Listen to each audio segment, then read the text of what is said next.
शहर में मौसम आज कुछ ज्यादा ही खराब था। कड़कड़ाती बिजली और तेज गरजते बादलों के साथ पिछले 2 घंटे से झमाझम होती बारिश की वजह से शहर की सड़कों पर हर तरफ पानी ही पानी दिखाई पड़ रहा था। आमतौर पर तो इस शहर का बाजार तकरीबन रात 10 बजे तक खुला रहता था, पर आज घनघोर बारिश और खराब मौसम के चलते दुकानों के शटर वक्त से पहले ही गिर चुके थे।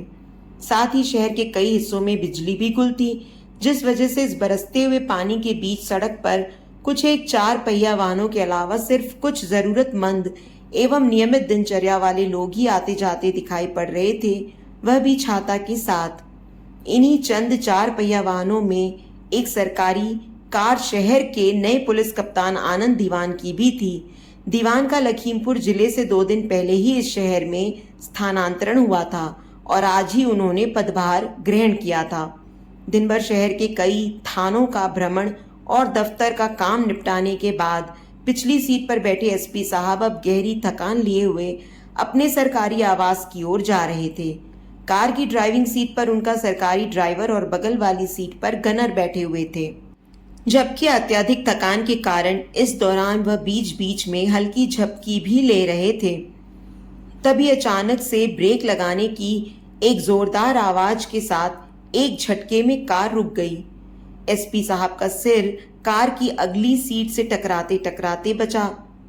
क्या हुआ मनोहर, ऐसे ब्रेक क्यों लगाया? एसपी साहब ने अपने ड्राइवर पर झल्लाते हुए उससे पूछा। सॉरी सर, पर कार के सामने अचानक से कोई आ गया था। कार को सड़क पर ही रोककर गनर नीचे उतरा तो उसने देखा कि लगभग 35 साल की एक महिला उनकी कार के बोनट के ठीक सामने बदहवाश सी खड़ी है।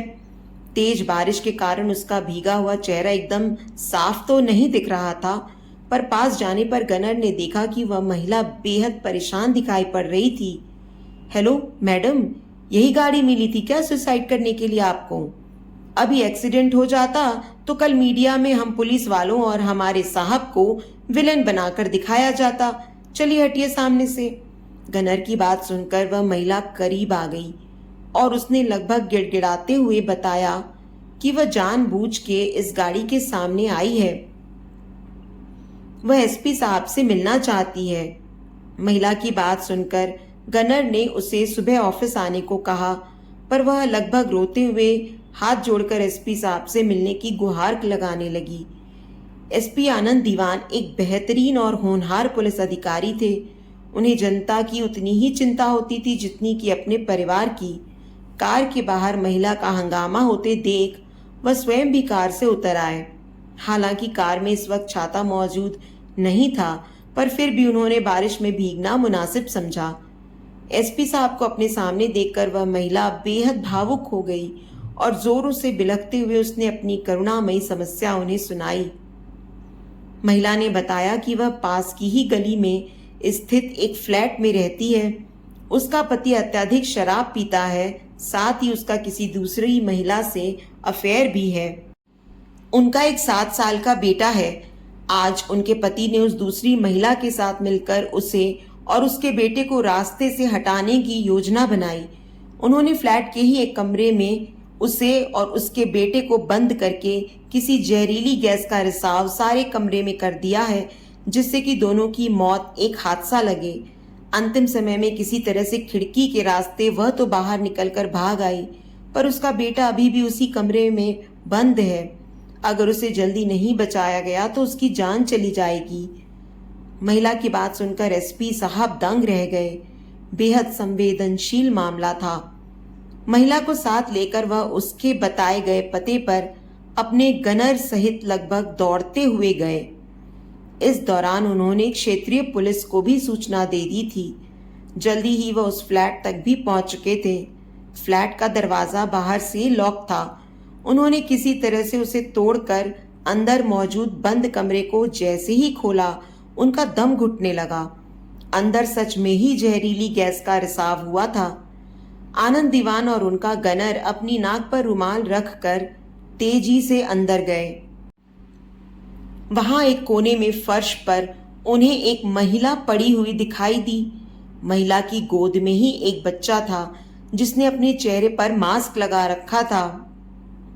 महिला ने उस बच्चे का सिर अपने आंचल में ढक रखा था। शायद इस कमरे में एक ही मास्क मौजूद रहा होगा जिसे इस महिला ने अपने बेटे को पहना दिया होगा और खुद बिना मास्क के ही जहरीली गैस से संघर्ष कर रही होगी। एसपी साहब ने दोनों को खींचकर कमरे से बाहर निकाला। बच्चा शायद मास्क लगाए हुए था, इसलिए उसकी नब्ज अभी चल रही थी, पर उसके साथ जो महिला थी वह मृत हो चुकी थी। पर जैसे ही आनंद दीवान का ध्यान महिला के चेहरे पर गया, उसे एक जोर का झटका लगा। सिर्फ आनंद दीवान ही नहीं, उनका गनर भी बुरी तरह से चौंक गया था। आखिर ऐसा कैसे संभव था? यह मृत महिला वही थी जो उनकी गाड़ी के सामने आई थी और उन्हें सारा मामला बताकर यहाँ तक लेकर आई थी। सिर्फ चेहरा ही नहीं, इस महिला ने भी हूबहू वैसी ही लाल साड़ी पहन रखी थी जैसी कि उसने पहन रखी थी। इस दौरान क्षेत्रीय पुलिस और एम्बुलेंस भी आ चुकी थी। एसपी साहब तेजी के साथ दौड़ते हुए अपनी फूलती सांसों के साथ उस फ्लैट से बाहर निकले और चारों ओर उस महिला को तलाशने लगे जो उन्हें यहाँ तक लेकर आई थी, पर वहां दूर दूर तक कोई भी नहीं था। कुछ ही देर बाद बच्चे को एम्बुलेंस अस्पताल ले जाया जा रहा था, जबकि उस महिला के मृत शरीर को पोस्टमार्टम हाउस उसे ले जाते वक्त स्तब्ध से खड़े एसपी साहब की नजरें उस महिला के चेहरे पर ही टिकी थी। एक बेहद गहरा सुकून उसके चेहरे पर दिखाई दे रहा था। शायद वह सुकून अपने बेटे को बचा पाने का था, भले इस प्रयास में उसकी खुद की जान चली गई। ऐसा बलिदान, ऐसी निस्वार्थ ममता एक माँ के अलावा भला इस संसार में दूसरा कौन कर सकता है? मृत्यु के बाद भी जिसकी ममता, जिसका दुलार अपनी संतान के लिए जीवित रहता हो, उस माँ की तुलना भला कौन कर सकता है? उस माँ ने अपने जीवन के अंतिम क्षणों में भी खुद की चिंता किए बिना अपने बेटे को जीवन दान देने का पूरा प्रयास किया था। उसे बचाने की कोशिश में वह खुद तो चल बसी थी, मगर उसके दिल में मौजूद बेटे को बचाने की ममतामयी जिद उसकी मृत्यु के बाद भी जिंदा थी। और उसी जिद के चलते शरीर छोड़ चुकी उस माँ की आत्मा का बस एक ही लक्ष्य था, बेटे को बचाना। ममता का ऐसा अनोखा किस्सा अपनी आंखों से सजीव देखकर एसपी आनंद दीवान की आंखें अगले कई दिनों तक आंसुओं में डूबी रहीं। उन्होंने उस महिला के हत्यारे को बहुत जल्द जेल की सलाखों के पीछे पहुंचाकर अपना कर्तव्य तो पूरा किया ही, साथ ही उस मासूम बच्चे के स्वस्थ होते ही उसे गोद लेकर एक माँ की तड़पती हुई आत्मा को भी अथाह सुकून देकर उसे भी मोक्ष की प्राप्ति दिलाने में मदद की।